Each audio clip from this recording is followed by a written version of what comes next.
this. And again, I just want to go back to this. I'm concerned about the amount of controversy that this has caused, particularly with respect to those individuals who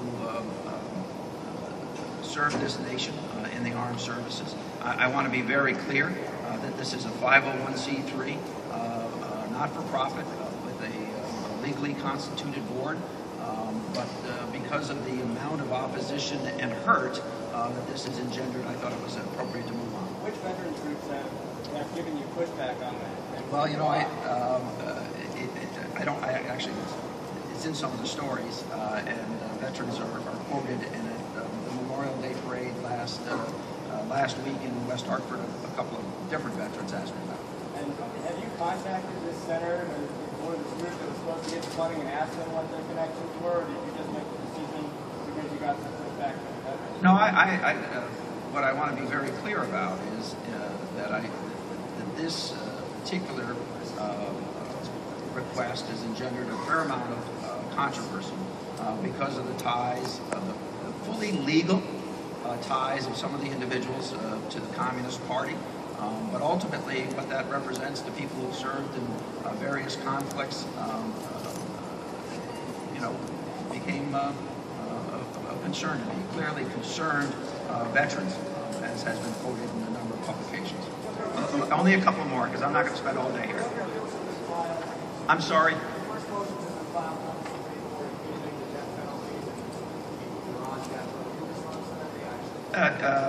Not unanticipated. I believe the legislation is drafted was constitutional. I think there's a bigger issue out here, and I don't think it's gotten a lot of coverage by you all, and that's Professor Donahue's study of Connecticut homicides since the 1960s, which I took the time to read, and I think you all should. It is a pretty broadside attack on how the death penalty has been applied in Connecticut in all homicides. It's one of the things that led to this statistic about if you're prosecuted in one city in the state, you're 7 times more likely to be charged with a capital felony homicide.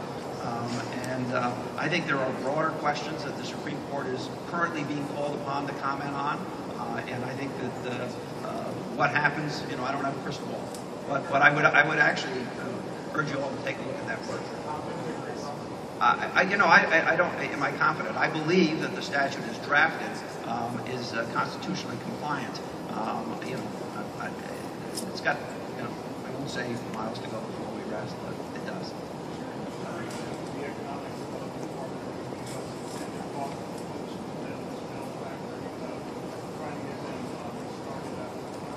My administration was in contact with the Bevins-Bell folks Monday following the fire through the DECD folks. So that contact has already been made, was made over a week ago. It's too early for me to make a judgment about that. I mean, obviously the lack of insurance for the loss or substantial portions of the loss makes it more difficult. But certainly we'd love to see an operation that employed 19 people at the time of its fire restored in Connecticut. So, I don't know more than that. I talked both on Thursday and Friday with Catherine Smith about that. If you want to reach out to her, you should feel free to do it. But we did reach out on that Monday.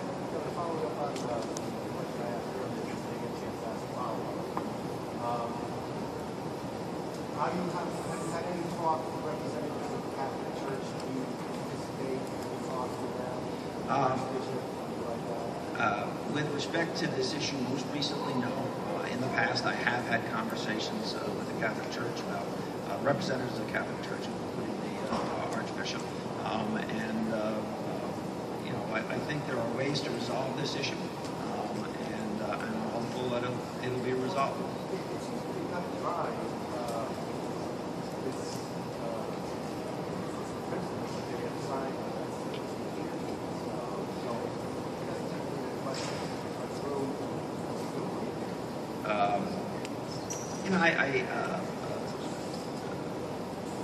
I'm not sure how you expect me to respond to that, other than I believe that this matter.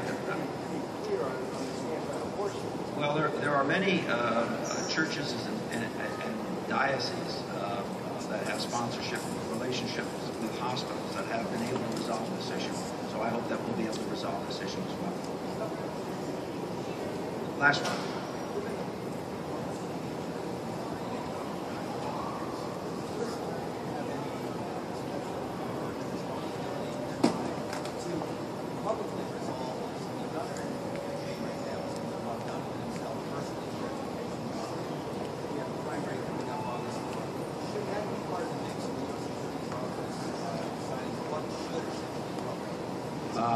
Is it the 4th or the 14th? 14th.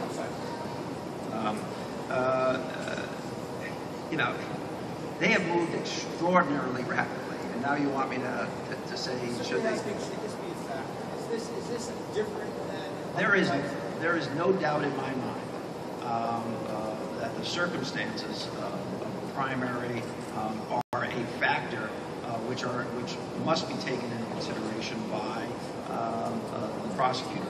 The prosecutor's ability to resolve this or not resolve this in that time is really up to the prosecutor.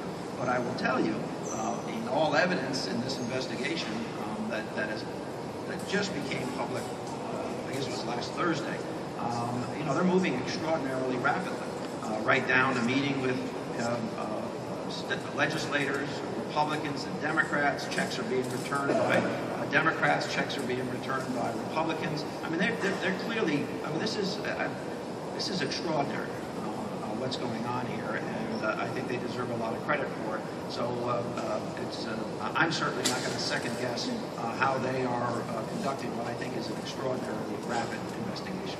So thanks, everybody. Have a great day.